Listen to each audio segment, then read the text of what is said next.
Yesterday, we didn't check out quite a lot inside of update 3.7. We have new decorations, new monikers, new everything.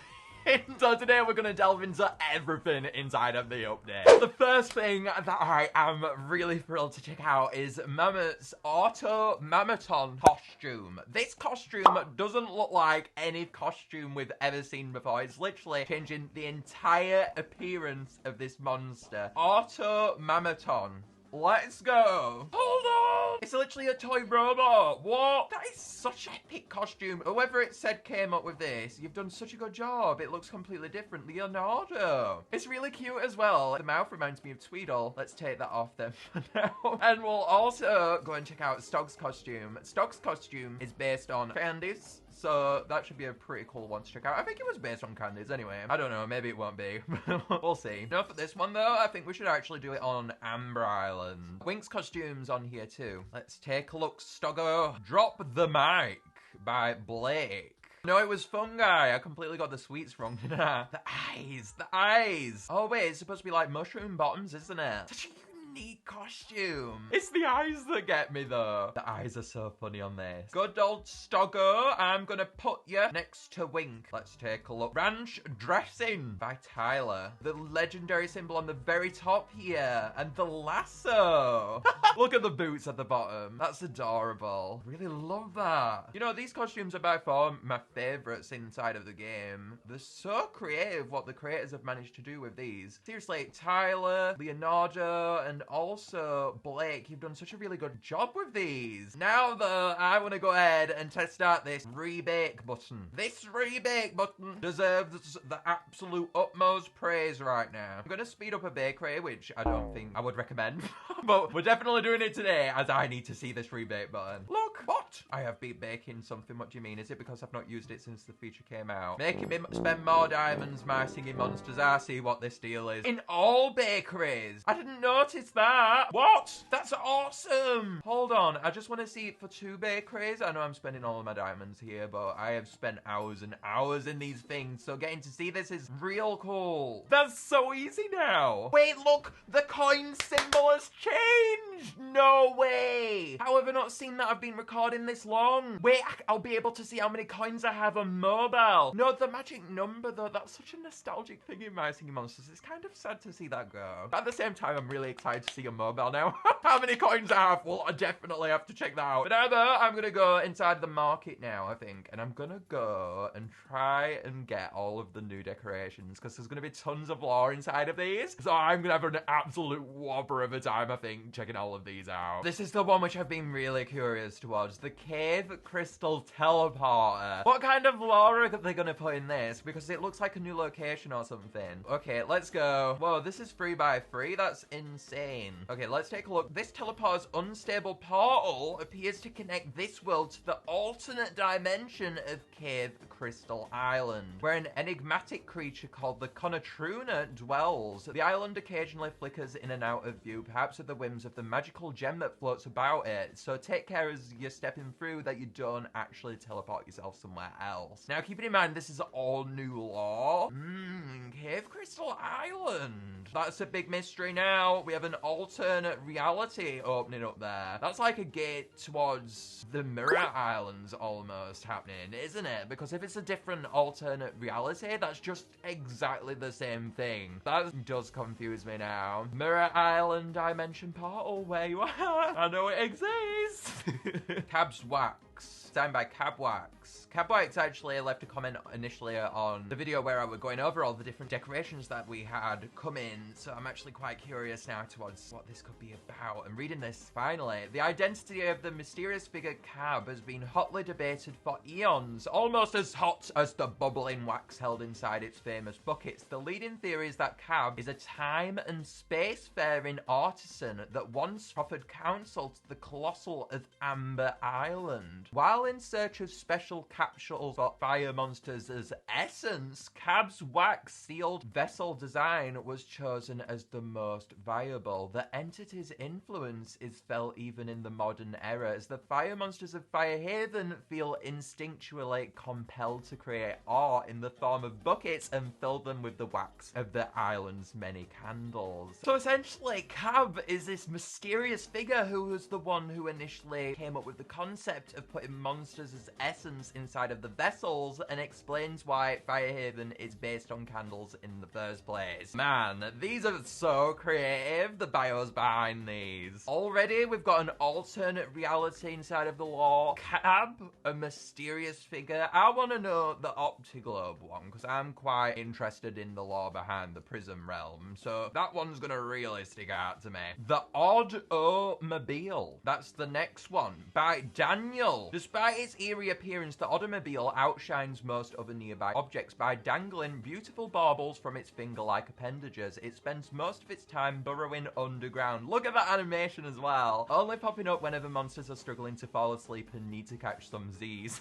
Once surfaced, its colourful bric-o-brac helps lull them into a comfortable sleep. The Odd-O-Mobile prefers its subterranean dwellings since the sun would damage its light-sensitive skin, though it enjoys the company of monsters above ground enough that it appears a little faded. So it's essentially a monster, this? What in the world is this lore behind these? It's so cool. I want more fan things inside of My Singing Monsters. Seriously, if the community can get this creative, getting to see some more things beyond this would be so cool. But all in all, this is such a unique way to celebrate the 10th anniversary. I'm still recovering from coins not being at the magic number anymore. 199999999. I don't know how many nines I said there, but it's really weird not having that all of a sudden. The Harmonorb Holder by Deepy Singh. We've got some unique fragments towards the bottom of this. What is this hand? The Harmonorb is an odd object, randomly found one day. The monsters don't know what it is, but monsters near it have felt more musically inspired than ever, so a replica has been made of it, as well as a replica of the holder the monsters made to, well, hold it. This replica has all of the engraved pretty patterns and bits and bobs the original holder had. The original orb and holder has influenced monster culture for generations. Just one thing. Where did the strange sphere come from? It couldn't have come from the human world, though. That's just a silly conspiracy theory. Human, of course, it's called that in My Singing Monsters. We've got something from the human world now inside of the game. So much lore! Give me more! I'm gobbling all of this up now. We needed a picture of Gob on the screen. Get gobbing it up. That's what we're feeling right now in terms of the lore. There's so much here. I thought we were getting spoiled by Strombonin, but lore-wise, we are being absolutely spoiled to death by these new decorations. Designed by Menine T. Now, I'm not going to buy this one as it's quite expensive, but we're going to have a look. What is this? Is it one of Wobbling Island's numerous batteries? Is it an updated model for Galvana's staff? A Dyson Sphere? A Van D Graph generator? Or is it simply a cluttered agglomeration of different parts from a low-budget sci-fi movie? Probably the latter, but it still looks cool. The design behind that really fits Psychic. I am getting massive Psychic vibes for this, and I totally want to put one down on Psychic. But also, it ties to Wobbling, and there's no decorations that fit Wobbling, like, at all. I will happily take this and put one on Wobbling Island as well. The Macho Monument, designed by Toad. Gaze upon the majesty of the Macho Monument. This statue, named Steve, Steve, depicts a strong man, not named Steve. And showcases what diligent training can accomplish. Some allege that the monument is actually an early draft of the Woobox that never progressed any further. Either way, allow this fitness tribute to spark inspiration in your heart so that one day you can be a macho man too.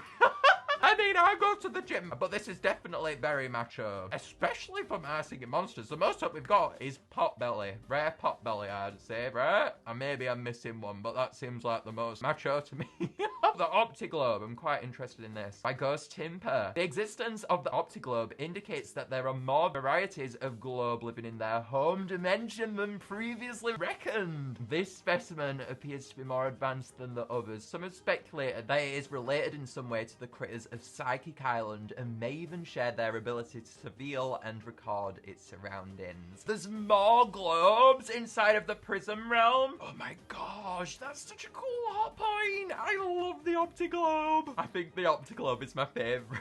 They're all really cool though, so it's hard to choose one. So this is all of the Magical and Fire Islands, isn't it? Originally constructed as a tribute to Colossals and Titans alike, this work of art now houses many small creatures. At the very top here, we can't see it in action, but we'll have to place it down to see, won't we? Combining the Fire and Magical Islands into a miniature island complex has created a utopia for these tiny beings to flourish. Whether it's looking through the windowed eyes or taking a relaxing dip in the Sanctum swimming pool atop the structure, there is something for all these little critters to do, including some kind of invite-only shindig that crumplings are always crashing. Crumplings? What's this? I don't know what the crumplings are. Maybe it's the little creatures on top. I'm gonna have to place it down just so I can see these little creatures. We've got a little preview of them inside of the trailer, but I want a full-on preview here. What in the world are these creatures? It's one thing having the islands there, because this is referencing something that was supposed to be in Dawn of Fire, isn't it? That decoration. That one with all of the Colossal's heads on top. So it's a really cool callback already, but adding on to that with these crumplings. Gimme more, gimme more, gimme more. The Shrinny by Nicholas. The mini shrine, or Shrinny for short, is an August creation of unknown origin, which has the power to grant monsters a vacation to the destination of their choosing. The opportunity doesn't come without some effort though. A monster must first collect tufts of the Sweet Stream tree, along with a special item that hints at where it wants to vacation. Then, it must deposit them in the bowl of the Shrinny, strike the gong with the mallet, and poof! The monster will dematerialize and travel to their vacation spot. Again, such a cool lore point. Adding on to these vacation areas. Where are these areas, my singing monsters? I thought it was like a vacation inside that castle. Maybe it's not as relaxing as what we might have made out there. This creature, or fortuitously... I can't say that word. Fortuitously. Oh, I give up. You guys know what I'm trying to say. Unidentified monster has been right under our noses for who knows how long. It is rumoured that Dr. Warden E. Spirit spent an extensive amount of time trying to learn more about this apparently one-of-a-kind specimen, claiming to have witnessed its silhouette multiple times while studying the Rift. The Rift? That is the first mention of the Rift. Hello? What? Is that what connects the human world with the monster world? But that it was near impossible to track due to its tendency of being able to hop between the endless alternate dimensions which encircle the monster world. However, the effort was revitalized quite recently, and after a fortuitous encounter, the details of which we've been told shall remain murky. Myri even. We've been able to study it and learn about its cryptic nature. It is assuredly highly intelligent, deeming itself a monster, of course, but one that is too sophisticated to sing, despite our campaigns of encouragement. It has stated that it prefers to be kept in dormancy inside this mechanism so it can ponder and think to itself. According to data collected, viz brainwaves, exactly what it mulls over 24/7 is beyond your comprehension and none of your humbug wax. That is a really cool one. Learning about this rift to all of these alternate dimensions, and then also learning now that there's gates into these dimensions is an absolutely large deal, as the rift is a term which we've not heard inside of My Singing Monsters lore before, and really it does encapsulate the game really well, as we know it's all about these different dimensions and hopping between them. So adding on these different teleporters is massive, to be honest, and all of the lore that we've got there is phenomenal, and all of the designs. Hang on, we've got something going on Amber Island here. We've got Rare Bob, and we've also got Rare Flugel. That took me quite by shock. Can you guys see this? That is so much better. I used to have to go like this, just for reference. Now you can literally go. It was lagging out earlier. I don't know what was causing that, but that's amazing that we can do that now. I'm gonna hop on over now to Amber Island, as I'm intrigued by these rares on here. I don't think we're gonna get them today, but I'm gonna go in my options menu and look at this moniker tab that we have, because now we can choose any moniker that we want. Look at all these monikers. I forgot they existed. Colossal Communer is probably the one that I'm gonna go with, because I love the Colossals. As you guys can tell from the intro and outro. We'll go with Colossal Communer. I really like the new ones that have come out though, so I'm gonna have to work up them levels so I can get these monikers. Jamboree, yes! I've completely forgot about it almost. Thank goodness we had that news notification there. Look at that! It's changed! That was a prediction I was not expecting to come true, but there you go. Jamboree celebrates celebrates in style. New Amber Island monsters every single week. That makes up a little bit for us not getting an Amber Island wave. So I'm quite happy about that now. The wishing torches. Look at that. You can set which one you want highlighted for people to look at. What an amazing update there. We've had Stromboning, and then we've had all of that new content as well. There's been so much there. It's been so hard to compile together inside of my head. I've literally been sat here discovering for half an hour, which I'm probably going to split into 2 videos when you guys watch it, but it's been absolutely wild. It's been a really nice way to celebrate the 10th anniversary, and I'm excited for whatever else is going to come later on. Definitely let me know down below though what you think about all this new stuff that we've got today, or rather yesterday if we've split it into 2 videos, and make sure to leave a like if you enjoyed and to subscribe too, guys. I'll see you guys later though. For now, bye guys.